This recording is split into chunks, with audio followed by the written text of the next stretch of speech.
Boban Samuel direct ചെയ്ത മച്ചാന്റെ ബാലാഗ cinema കണ്ടു. എബ മൂവീസിന്റെ ബാനറിൽ ഷിലു അബ്രഹാം അവതരിപ്പിക്കുന്ന സിനിമ നിർമ്മിച്ചിട്ടുള്ളത് അബ്രഹാം മാത്യു ആണ്.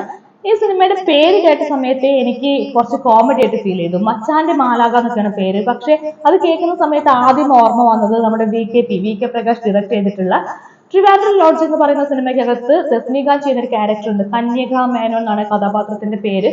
പ്രോസ്റ്റിറ്റ്യൂഷൻ ആണ് അവരുടെ തൊഴില്. പക്ഷെ അവരുടെ ആ പേര് കേൾക്കുന്ന സമയത്ത് കന്യക എന്നൊക്കെ കേൾക്കുമ്പോൾ തിയേറ്ററിനകത്ത് ഒരു ചിരിയൊക്കെ വന്നിട്ടുണ്ടായിരുന്നു. നമുക്കൊരു ചിരി വരും, കാരണം അതിനകത്തൊരു വൈരുദ്ധ്യം കിടപ്പുണ്ട്. അതുപോലെയാണ് ഈ സിനിമയുടെ പേരും. മച്ചാന്റെ മാലാക എന്നൊക്കെ കൊടുക്കുന്നു. നമിത പ്രമോദ് ചെയ്യുന്ന ബിജിമോൾ എന്ന് പറയുന്ന കഥാപാത്രമാണ് മാലാഖയായിട്ട് വരുന്നത്. പക്ഷെ ഈ മാലാഖ ചെയ്തു കൂട്ടുന്ന കാര്യങ്ങളൊക്കെ വൻ കോമഡിയാണ്, വൻ സൈക്കോ ആണ്. സൈക്കോ എന്നുള്ളതിനപ്പുറത്തേക്ക് ആ ഒരു കഥാപാത്രം ഒരുപാട് പെരുമാറ്റ വൈകല്യങ്ങളുള്ള, വ്യക്തിത്വ വൈകല്യങ്ങളുള്ള കഥാപാത്രമാണ്. ഒരു നായകന് എത്രത്തോളം വെള്ളം കുടിക്കാവോ. എനിക്ക് ഗോൺ ഗേൾ എന്ന് പറയുന്ന മൂവിക്കാണ് കണ്ടപ്പോൾ ഓർമ്മ വന്നത്. അതിനകത്ത് നായിക ചെയ്യുന്ന അത്രത്തോളം, അല്ലെങ്കിൽ അതിനോട് സമമായിട്ടുള്ള ഒരു തരം ക്രൂരത കാര്യങ്ങളൊക്കെ ഇതിൽ കാണിക്കുന്നുണ്ട്. ഇതെല്ലാം കാണിച്ചിട്ട് സിനിമയുടെ അവസാനം വരെയും ഇച്ചിരി പോലും ദയവില്ലാണ്ട് മയമില്ലാണ്ട് മാനിപ്പുലേറ്റ് ചെയ്ത് ഒരു വ്യക്തിയെ ട്രോമ ബോണ്ടിലേക്ക് കൊണ്ടുപോയിട്ട് അവസാനം ഇത് മാലാക, മച്ചാന്റെ മാലാക എന്ന് പറയുമ്പോൾ സീരിയസ്ലി എനിക്ക് ചിരി വരും. അപ്പൊ ആ പേരിനകത്താണ് ആദ്യത്തെ വൈരുദ്ധ്യം ഞാൻ കണ്ടത്. പിന്നെ ഈ സിനിമയുടെ കഥ എടുത്ത് നോക്കുകയാണെങ്കിൽ ഈ കാലഘട്ടത്തിൽ ഇറങ്ങേണ്ട കഥയൊന്നുമല്ല. നമ്മുടെ പണ്ടത്തെ അമ്മായിയമ്മ, അതുപോലെ തന്നെ അർജുന പിള്ളയും അഞ്ചു മക്കളും, അങ്ങനെയുള്ള കുറച്ച് സിനിമകളില്ലേ കുടുംബമായിട്ട് ബന്ധപ്പെട്ട് ഈ അമ്മായിയമ്മ മക്കൾ സാധനമൊക്കെ. അപ്പൊ ആ കാലത്ത് അന്ധകാലത്ത് ഇറങ്ങേണ്ട ഒരു സാധനമാണ് ഈ ഒരു വർഷത്തിലേക്ക് കൊണ്ടുവന്നവർ പുറത്തോട്ട് ഇറക്കിയിട്ടുള്ളത്. അപ്പൊ ആ കഥയിലും എനിക്ക് വിയോജിപ്പുണ്ട്, ഈ കാലഘട്ടത്തിലും വിയോജിപ്പുണ്ട്. പിന്നെ ഡയറക്ടർ ആയിട്ടുള്ള ബോബൻ സാമുവൽ ആണെങ്കിൽ ഇദ്ദേഹം ഡയറക്ട് ചെയ്ത സിനിമകളൊക്കെ നോക്കുകയാണെങ്കിൽ ഏതാണ്ട് പ്രത്യേകിച്ച് തലവാലുള്ള സിനിമകളൊന്നും അല്ല. എല്ലാത്തിനും സ്ക്രിപ്റ്റ് മോശമായിരിക്കും, നല്ല ആർട്ടിസ്റ്റുകൾ ഉണ്ടായിരിക്കും, നല്ല ടെക്നീഷ്യൻസ് ഉണ്ടായിരിക്കും. പക്ഷെ ഇദ്ദേഹം എടുക്കുന്ന സബ്ജക്റ്റിൽ നമ്മൾ ലോജിക് കാര്യങ്ങൾ നോക്കിക്കഴിഞ്ഞാൽ പ്രത്യേകിച്ച് ഒരു ലോജിക് ഉണ്ടാവില്ല, ഒന്നും ഉണ്ടാവില്ല. അപ്പൊ റോമൻസ് ഒക്കെ എനിക്ക് അങ്ങനെ ഫീൽ ചെയ്തിട്ടുള്ള സിനിമയാണ്. സോ ഇതിനകത്ത് വരുന്ന സമയത്തും സ്ക്രിപ്റ്റിൽ വലിയ ലോജിക്കോ കാര്യങ്ങളൊന്നുമില്ല. ബോബൻ സാമുവലിന്റെ പതിവ് സിനിമകൾ പോലെ തന്നെ പ്രത്യേകിച്ച് കഥയൊന്നുമില്ലാത്ത ഒരു സ്ക്രിപ്റ്റ്. അതിന്റെ കൂടെ ഭയങ്കരമായിട്ടുള്ള ഒരു അത്ഭുതമായിട്ട് തോന്നിയത് സൗബിൻ ഷാഹിർ ചെയ്യുന്ന കഥാപാത്രമാണ്. സൗബിൻ നമ്മുടെ കുമ്പളങ്ങി നൈറ്റ്സിന് ശേഷമാണ് ഒരു നായക കഥാപാത്രം ചെയ്യുന്നത്, മച്ചാന്റെ മാലാഖയിലാണ്. അപ്പൊ ഇതിനകത്ത് പുള്ളി ചെയ്ത സജീവൻ എന്ന് പറയുന്ന കഥാപാത്രം എന്ത് അടിസ്ഥാനത്തിലാണ് സൗബിൻ ഷാഹിർ സെലക്ട് ചെയ്തതെന്ന് എനിക്ക് കുറച്ച് അത്ഭുതം തോന്നി. ഇപ്പൊ സൗബിൻ കുറച്ച് വർഷങ്ങളായിട്ട് ചെയ്യുന്ന സിനിമകളൊക്കെ വൻ ദുരന്തമായിട്ടുള്ള സിനിമകളാണ്.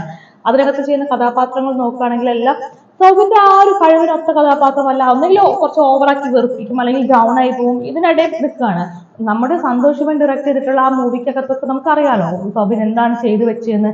അതുപോലെ തന്നെ മച്ചാന്റെ മാലാഖയ്ക്കകത്തും സൗബിന്റെ പെർഫോമൻസ്, പുള്ളിയുടെ ആ ഒരു കഴിവനുസരിച്ചുള്ള സംഭവമൊന്നും പുള്ളിക്ക് ഇതിനകത്ത് പ്രകടിപ്പിക്കാൻ കഴിഞ്ഞിട്ടില്ല. സോ ഇതിനകത്ത് വരുന്ന കഥാപാത്രം ഏതാണ്ട് ഇതേപോലെ തന്നെ കുറച്ച് ഡൗൺ ആയി കിടക്കുകയാണ്. എനിക്ക് പുള്ളിയുടെ ആ ഒരു ക്യാരക്ടറും ഒക്കെ ആയിട്ടില്ല. പുള്ളി സെലക്ട് ചെയ്തായിരുന്നു, ഞാൻ പറഞ്ഞില്ലേ പണ്ടെങ്ങാണ്ട് എടുത്ത് വെക്കേണ്ട ഒരു സിനിമ, പണ്ടേതൊരു കാലഘട്ടത്തിൽ ഇറങ്ങേണ്ട ഒരു സിനിമ പുള്ളി എന്ത് അടിസ്ഥാനത്തിൽ സെലക്ട് ചെയ്തു എനിക്ക് മനസ്സിലായിട്ടില്ല. സോ ഇതിനകത്ത് വരുന്ന സജീവൻ എന്ന് പറഞ്ഞ കഥാപാത്രം എനിക്ക് ഓക്കെ ആയിട്ട് തോന്നിയിട്ടില്ല. എന്റെ സിനിമയുടെ കഥയിലേക്ക് വരികയാണെങ്കിൽ ഇതിനകത്ത് സജീവൻ അതുപോലെ ബിജിമോൾ രണ്ടുപേർക്കിടയിലുള്ള ബന്ധമാണ് കാണിക്കുന്നത്. സജീവൻ KSRTC ബസ് കണ്ടക്ടറാണ്. ബിജിമോൾ മെഡിക്കൽ ഷോപ്പിൽ നമ്മുടെ ഫാർമസിസ്റ്റിക്കായിട്ട് വർക്ക് ചെയ്യാണ്. സ്വാഭാവികമായിട്ടും എല്ലാ സിനിമകളിലും സംഭവിക്കുന്ന പോലെ തന്നെ രണ്ടുപേരും തമ്മിൽ ഒരു വഴക്കിലൂടെ പരിചയപ്പെടുന്നു. ആ ഒരു വഴക്ക് പിന്നീട് പതിയെ പ്രണയമായി മാറുന്നു, വിവാഹം കഴിക്കുന്നു. അവിടുന്ന് അങ്ങോട്ടാണ് കഥകൾ സംഭവിക്കുന്നത്. അപ്പൊ ഈ വിവാഹത്തിന് ശേഷം പിന്നീട് അവിടുന്ന് അങ്ങോട്ട് കംപ്ലീറ്റ് പോണത് ഒരു കണ്ണീർ സീരിയൽ സെറ്റപ്പാണ്. സാധാരണ ഏഷ്യാനെറ്റിലെ സീരിയലിലൊക്കെയാണ് ഈ പുരുഷന്മാർ സർവം സഹമായിട്ടുള്ള പുരുഷന്മാരൊക്കെ കാണാൻ പറ്റുക. എല്ലാം സഹിച്ച് ഭാര്യമാരുടെ ആട്ടും തുപ്പും കാര്യങ്ങളൊക്കെ സഹിക്കുന്ന ഭർത്താക്കന്മാരെ കാണാൻ പറ്റുക. ഇത് ഈ സിനിമയ്ക്കകത്ത് 2-2.5 മണിക്കൂർ കൊണ്ട് നമുക്ക് കണ്ടു തീർക്കാൻ പറ്റും. എല്ലാം സഹിക്കുന്ന, പ്രത്യേകിച്ച് വ്യക്തിത്വമൊന്നും ഇല്ലാത്ത സ്ത്രീകളുടെ ആട്ടും തുപ്പും എല്ലാ ടോക്സിസിറ്റിയും സഹിക്കുന്ന ഭർത്താക്കന്മാരായിട്ട് മനോജ് കെയും ഉണ്ട്. അതുപോലെ തന്നെ സൗബിൻ ഷാഹിർ ചെയ്യുന്ന കഥാപാത്രമുണ്ട്. രണ്ടുപേര് കട്ടയ്ക്ക് മത്സരിക്കുന്നുണ്ട് ആ ഒരു ക്ഷമ, സർവം സഹമായിട്ടെല്ലാം ക്ഷമിച്ച് നിൽക്കാനുള്ള കഥാപാത്രമാവാൻ വേണ്ടിയിട്ട്. അപ്പൊ ഈ കഥാപാത്രങ്ങൾ ഇവർ എങ്ങനെയൊക്കെ സർവൈവ് ചെയ്യുന്നു, ഇവരുടെ ലൈഫിൽ എന്തൊക്കെ സംഭവിക്കുന്നു എന്നൊക്കെയാണ് സിനിമ കാണിക്കുന്നത്. അതുപോലെ ഇതിനകത്ത് ഒരു ക്ലാരിറ്റി പോലും കിട്ടാത്ത ഒരു കഥാപാത്രമാണ് നമ്മുടെ ബിജിമോളായിട്ട് വന്നിട്ടുള്ള നമിത പ്രമോദ് ചെയ്യുന്ന കഥാപാത്രം. ആക്ച്വലി ഈ ക്യാരക്ടർ ചെയ്യേണ്ടത് നമ്മുടെ ഉർവശിയെ പോലുള്ള ആർട്ടിസ്റ്റുകളൊക്കെയാണ്. ഉർവശിക്ക് ഒരു കാലത്ത് ഭയങ്കര കോമഡി ആയിട്ട് ഭയങ്കര രസമായിട്ട് ചെയ്തു വെച്ച പല സാധനങ്ങളും ഈ ബിജിമോൾ എന്ന് പറയുന്ന കഥാപാത്രത്തിനും ചെയ്യാനുണ്ട്. പക്ഷെ നമിതയ്ക്ക് ഈ പറഞ്ഞ പോലെ അത് ഇച്ചിരി കോമഡി ആയിട്ട് ചെയ്യുന്ന കാര്യങ്ങളായിരിക്കും, അല്ലെങ്കിൽ ഇച്ചിരി അടിപൊളിയായിട്ട് ചെയ്യുന്ന കാര്യങ്ങളാണ്. നമിതയ്ക്ക് ഒരു ലിമിറ്റിനപ്പുറത്തേക്ക് ഒരു മീറ്റർ ഉണ്ട്, അതിനപ്പുറത്തേക്ക് പോകാൻ പുള്ളിക്കാരിയെ കൊണ്ട് കഴിയില്ല.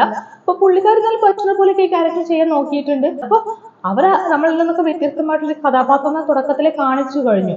സിനിമ അങ്ങനെ മുമ്പോട്ട് പോകുന്തോറും അതിങ്ങനെ കൂടി പോവുകയാണ്. അപ്പൊ നമുക്കിത് കാണുന്ന സമയത്ത് നമ്മുടെ ചുറ്റുപാടിലുള്ള പല വ്യക്തികളെയും പല പേഴ്സണാലിറ്റി ഡിസോർഡറുകൾ വന്നിട്ടുള്ള വ്യക്തികളൊക്കെ ഓർമ്മ വരും. ഇപ്പൊ സൈക്കോളജിക്ക് നമ്മൾ നോക്കുകയാണെങ്കിൽ അങ്ങനെയുള്ള ഒരുപാട് ക്യാരക്ടേഴ്സിന് നമ്മൾ റിയൽ ലൈഫിൽ കണ്ടിട്ടുണ്ട്. സോ അതുമായിട്ട് റിലേറ്റ് ചെയ്യാൻ പറ്റുന്ന ഒരു കഥാപാത്രം അങ്ങനെ പോയി വൻ ടോക്സിക് ആവുന്നു. പക്ഷെ ഒരു ഘട്ടം വെച്ച് ആ കഥാപാത്രം മാനസാന്തരം സംഭവിക്കുകയാണ്. പക്ഷെ ആ ഒരു മാനസാന്തരം സംഭവിക്കാൻ വേണ്ടിയിട്ടുള്ള കുറ്റബോധം അല്ലെങ്കിൽ അതിനുള്ള സിറ്റുവേഷൻസ് ഇതൊന്നും നമിത ചെയ്യുന്ന ക്യാരക്ടറിൽ പ്രത്യേകിച്ചൊന്നും കാണിക്കുന്നില്ല.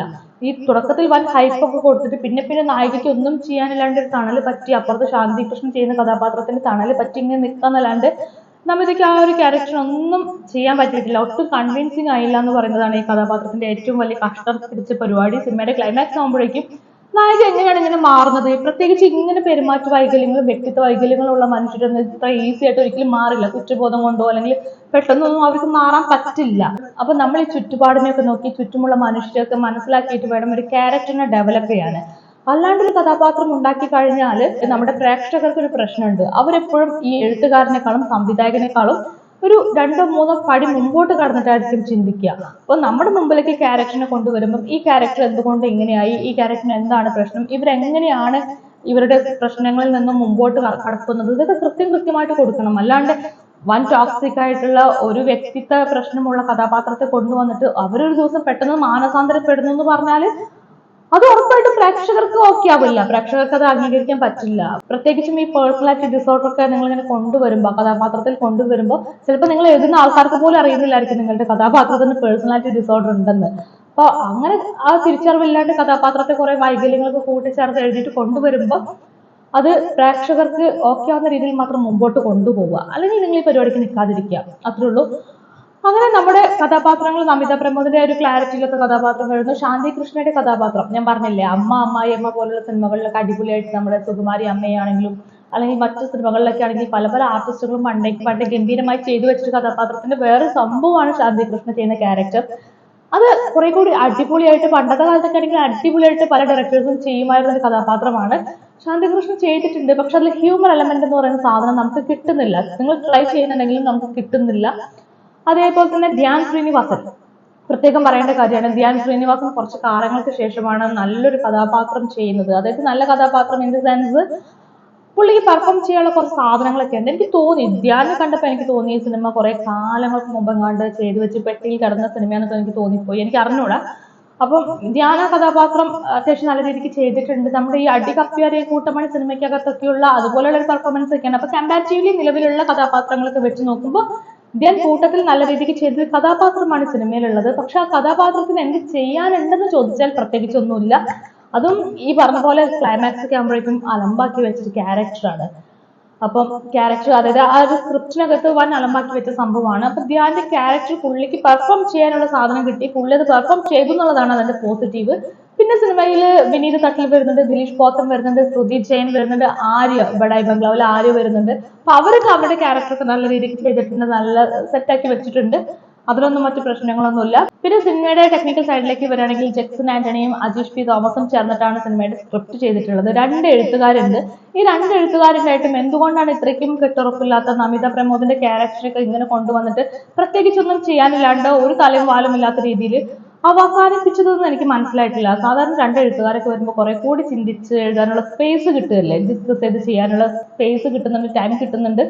അപ്പം സ്ക്രിപ്റ്റിൽ ഈ സംഭവത്തിലൊന്നും യാതൊരു ക്ലാരിറ്റി ഇല്ല. പിന്നെ പ്രത്യേകം പറയാൻ വിട്ടുപോയൊരു സംഭവമുണ്ട്. ഈ സിനിമ തുടങ്ങിക്കഴിഞ്ഞ് ആദ്യത്തെ ഒരു 4-5-6-7 സീൻസ് ഉണ്ട്. ഈ സീൻസ് വരുമ്പോഴുള്ള പ്രശ്നം എന്ന് വെച്ചാൽ ഇതിനകത്ത് ഈ കഥ നടക്കുമ്പോൾ കുറച്ച് ഗ്യാപ്പ് ഒക്കെ ഉണ്ട്, ടൈം ഗ്യാപ്പ് ഉണ്ട്. അതായത് ആദ്യത്തെ സീൻ കഴിഞ്ഞ് ചിലപ്പോൾ 2 ദിവസം കഴിഞ്ഞിട്ടായിരിക്കും അടുത്ത സീൻ വരുന്നത്. പക്ഷെ ഈ കാണുന്ന ഓഡിയൻസിന് അത് ഫീൽ ചെയ്യുന്നില്ല. ടക്ക് ടക്ക് എന്ന് പറഞ്ഞിട്ടാണ് ഈ സീൻസ് ഒക്കെ അങ്ങനെ പോയിക്കൊണ്ടിരിക്കുന്നത്. അതായത് ഇങ്ങനെ സഡൻ ആയിട്ട് സംഭവിച്ചുകൊണ്ടിരിക്കുന്ന കാര്യങ്ങളായിട്ടാണ് ഫീൽ ചെയ്തിട്ടുള്ളത്. അപ്പൊ ഇതിന്റെ എഡിറ്ററായിട്ട് വർക്ക് ചെയ്തിട്ടുള്ളത് രതീഷ് രാജാണ്. ഈ എഡിറ്റിംഗിൽ ഈ ഒരു പ്രശ്നം തുടക്കത്തിൽ എനിക്ക് ഫീൽ ചെയ്തിട്ടുണ്ടായിരുന്നു. അത് ഞാൻ പ്രത്യേകം പറയണമെന്ന് വിചാരിച്ചൊരു കാര്യമായിരുന്നു. അത് കഴിഞ്ഞ് പിന്നെ അവിടെ നിന്ന് അങ്ങോട്ട് വലിയ കുഴപ്പമൊന്നുമില്ല. വിവേക് മേനോനാണ് സിനിമയുടെ GOP ആയിട്ട് വർക്ക് ചെയ്തിരിക്കുന്നത്. വലിയ കുഴപ്പമൊന്നുമില്ലാണ്ട് പുള്ളിയുടെ വർക്ക് ചെയ്തിട്ടുണ്ട്. പിന്നെ ഔസേപ്പച്ചനാണ് സിനിമയുടെ സംഗീതം ചെയ്തിട്ടുള്ളത്. പുള്ളിയെ പോലുള്ള ഒരു വ്യക്തിക്ക് വന്നിട്ട് ഒന്നും ചെയ്യാനില്ലാണ്ട് പുള്ളിയുടെ സിഗ്നേച്ചർ പോലും ഇല്ലാത്ത രീതിയിലുള്ള ഒരു വർക്കാണ് ഇതിൽ ചെയ്തു വെച്ചിട്ടുള്ളത്. ഒന്നും പുള്ളിക്ക് കാര്യം ചെയ്യാനില്ല. അപ്പോൾ ടെക്നിക്കൽ സൈഡ് ഭയങ്കര എടുത്ത് പറയാൻ മാത്രമുള്ള കാര്യങ്ങളൊന്നും സിനിമയ്ക്കകത്ത് വരുന്നില്ല. അതൊക്കെ കുഴപ്പമില്ലാത്ത രീതിയിൽ ചെയ്തു പോയിട്ടുണ്ട്. സിനിമ മൊത്തത്തിൽ നോക്കുകയാണെങ്കിൽ ഏതോ കാലത്ത് ഇറങ്ങേണ്ട സിനിമയാണ്. സ്ക്രിപ്റ്റിൽ ഒരുപാട് പ്രശ്നങ്ങളുണ്ട്, ഒരു ക്ലാരിറ്റി ഇല്ല, ക്വാളിറ്റി ഇല്ല. സൗബിനെ പോലുള്ള ആർട്ടിസ്റ്റിന് പ്രത്യേകിച്ച് ഇതിനകത്തൊന്നും ചെയ്യാനില്ല. നമിത പ്രമോദിന് ഈ പറഞ്ഞ പോലെ കഥാപാത്രത്തിന് വ്യക്തതയില്ല. അങ്ങനെയുള്ള കുറെ പ്രശ്നങ്ങളിലൂടെയാണ് സിനിമ പോകുന്നത്. പിന്നെ സിനിമ ഫാമിലി ഓഡിയൻസിനൊക്കെ ഇഷ്ടപ്പെടാൻ ചിലപ്പോൾ ചാൻസ് ഉണ്ടായിരിക്കും. വൺ ടൈം വാച്ചബിൾ ആണ് സിനിമ എന്തായാലും.